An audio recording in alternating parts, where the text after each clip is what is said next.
মতা মানুহৰ গোসল ফৰজ হয় যেতিয়া বীৰ্যস্খলন হয়। বালিক ল'ৰা আছে যদিও বিয়া পতা নাই, কেতিয়াবা যদি স্বপ্ন দুখ হৈছে, হয়নে নাই? স্বপ্ন দুখ, ৰাতি শুই আছে, হঠাৎ দেখিছে যে বীৰ্যস্খলন হৈছে, স্বপ্ন দুখ হৈ গৈছে, সপোনৰ দুখ হৈছে, তেতিয়া সেই ল'ৰাজনৰ ওপৰত গোসল ফৰজ হয়। এই ল'ৰাজনে লগে লগে গোসল কৰিব লাগিব আৰু নামাজলৈ যাব লাগিব। আমাৰ ল'ৰাবিলাকে ক'ব যে আমিতো নামাজ নপঢ়োৱে, কেলে গোসল কৰিম ফৰজ? নামাজটো যে ফৰজ আপুনি জানে নে নাই? নামাজো ফৰজ।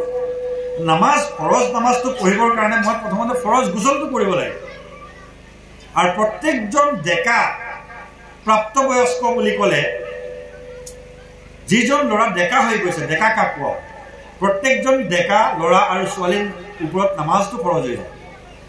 ল'ৰা এজন বা ছোৱালী এজনী যেতিয়াই ডেকা বা গাভৰু হৈ যায়, প্ৰাপ্তবয়স্ক বুলি কয়, প্ৰাপ্তবয়স্ক হৈ যায়, তেতিয়াৰ পৰাই তাৰ ওপৰত নামাজ আৰু ৰোজা বা যিখিনি শৰীয়তৰ হুকুম আহকাম ফৰজ হৈ যায়। কেতিয়া ল'ৰা ডেকা হয়? ল'ৰাটো ডেকা হয় কেতিয়া? এটা ল'ৰা যেতিয়া মই যে ক'লো যে স্বপ্ন দুখ হয় ৰাতি, বা দাড়ি মোচ গজিছে, কাৰোবাৰ 12 বছৰ হৈছে, কাৰোবাৰ 13 বছৰ হৈছে, কাৰোবাৰ 14 বছৰ হৈছে, প্ৰত্যেকৰ খানদানী হিচাপে বেলেগ বেলেগ। যেতিয়াই ল'ৰা এটাৰ স্বপ্ন দুখ হৈ পেলাই বীৰ্যস্খলন হৈ যায়, তেতিয়া ল'ৰাটো ডেকা হোৱা বুলি ধৰা হয়। আৰু এই প্ৰাপ্তবয়স্ক বা ডেকা বা বালিক হোৱাৰ লগে লগে এই ল'ৰাটোৰ ওপৰত নামাজ, ৰোজা আৰু যিখিনি শৰীয়তৰ হুকুম আহকাম আছে ফৰজ হৈ যায়। সেইখিনি কৰিব লাগিব। সেইদিনাখনৰ পৰা তাৰ এই আমল নামাত নেকি আৰু বদি লিখা আৰম্ভ হৈ যায়। এই দুজন ফৰিস্তা যে আমাৰ বহি আছে, এজনে নেকি লিখি আছে আৰু এজনে বদি লিখি আছে। এজনে স্বভাৱবিলাক, ভাল কামবিলাক লিখি আছে, পুণ্য লিখি আছে, আৰু এজনে বদিবিলাক, বেয়া কামবিলাক, গুনাহবিলাক লিখি আছে। সেইদিনাখনৰ পৰা তেখেতৰ লিখা শুৰু হৈ যায়, লিপিবদ্ধ কৰা আৰম্ভ হৈ যায়।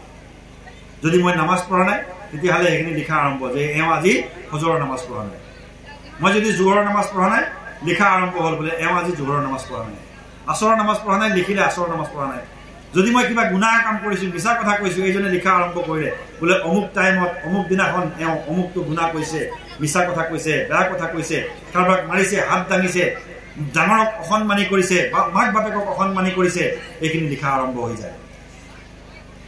প্ৰত্যেকটো গুনাহ, প্ৰত্যেকটো ভাল কাম আৰু প্ৰত্যেকটো বেয়া কাম আমাৰ ৰেকৰ্ড হৈ আছে। দুখন চিজিল তৈয়াৰ হৈছে, দুখন ৰেজিষ্টাৰ বনোৱা হৈ আছে। এই ৰেকৰ্ড এনেকুৱা ৰেকৰ্ড হৈছে যেনেকৈ এই যে CCTV কেমেৰা আমাৰ লাগি থাকে, প্ৰত্যেকটো কাম আমাৰ ৰেকৰ্ড হৈ আছে। প্ৰত্যেকটো কাম আমি ক'ত কেতিয়া কি কৰিছিলোঁ, প্ৰত্যেকটো কাম ৰেকৰ্ড হৈ আছে। ঠিক তেনেকৈ আমাৰ এই দুজন ফৰিস্তা আল্লাহ তাআলাই নিয়োগ কৰি থৈছে, কিৰামান কাতিবিনা ইয়ালামুনা মা তাফআলুন। এই দুজন কিৰামান কাতিবিন, দুজন লেখাৰ ফৰিস্তা আল্লাহ তাআলাই আমাৰ মুসল্লত কৰি ৰাখিছে। তেওঁলোকে আমাক ৰেকৰ্ড কৰি আছে। যিকোনো কথা মুখৰে ওলাইছে, যিকোনো কাম আমাৰ হাতেদি হৈছে, ভৰি দি হৈছে, ৰেকৰ্ড কৰিছে, ৰেকৰ্ড। এই ৰেকৰ্ডখন কি কৰিব? কিয়ামতৰ দিনা যেতিয়া আল্লাহ আমাক হিচাপ কিতাপৰ কাৰণে খাৰা কৰিব, তেতিয়া সেইখন আল্লাহ তাআলাই আমাক ফৰিস্তাসকলে আমাৰ হাতত দিব। তাত কোৱা হৈছে ফাআম্মা মান উতিয়া কিতাবাহু বিয়ামিনি ফাসাউফা ইউহাসাবু হিসাবান ইয়াসীৰা। যিজন মানুহৰ আমল নামাখন, এই যে ৰেজিষ্টাৰখন সোঁ হাতত দিয়া হ'ব আমাৰ কিয়ামতৰ দিনা, যিজন মানুহৰ আমল নামা সোঁ হাতত দিয়া হ'ব, এইখন হাতত দিয়া হ'ব, ফাসাউফা ইউহাসাবু হিসাবান ইয়াসীৰা, তেখেতৰ হিচাপটো আসান হিচাপ লোৱা হ'ব, সহজ সহজ হিচাপ লোৱা হ'ব।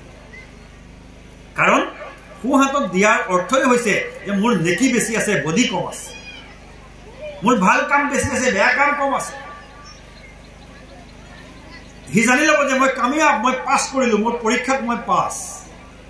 অলপ চলপ প্ৰশ্ন কৰিব আৰু পাছত ক'ব বাবা তই যা জান্নাতত যা। তাৰপিছত আকৌ আয়াতত কৈছে আম্মা মান উতিয়া কিতাবাহু ওয়াৰাআ যাহৰি ফাসাউফা ইয়াদউ সুবুৰা। আৰু যিজন মানুহৰ আমল নামা বাওঁ হাতত দিয়া হ'ব, আন এটা আয়াতত আহিছে যে ওয়াৰাআ যাহৰিহি আম্মা মান উতিয়া কিতাবাহু বিশিমালি, বাওঁ হাতত দিয়া হ'ব আৰু পিঠিৰ পিছফালৰ পৰা দিয়া হ'ব। তেওঁ তেতিয়া ক'ব ফাসাউফা ইয়াদউ সুবুৰা, তেওঁ ক'ব মৌত মৌত মৌত, মোক মৌত লাগে, মই মৰি নাযাওঁ কিয়, আজি মই মৰি নাযাওঁ কিয়, মোৰ মৃত্যু কিয় নাহে, মই আজি মৰি গ'লোহেঁতেন যদি ভাল আছিল। তেতিয়া আল্লাহ তাআলাই ক'ব লা তাদউল ইয়াউমা সুবুরান ওয়াহিদা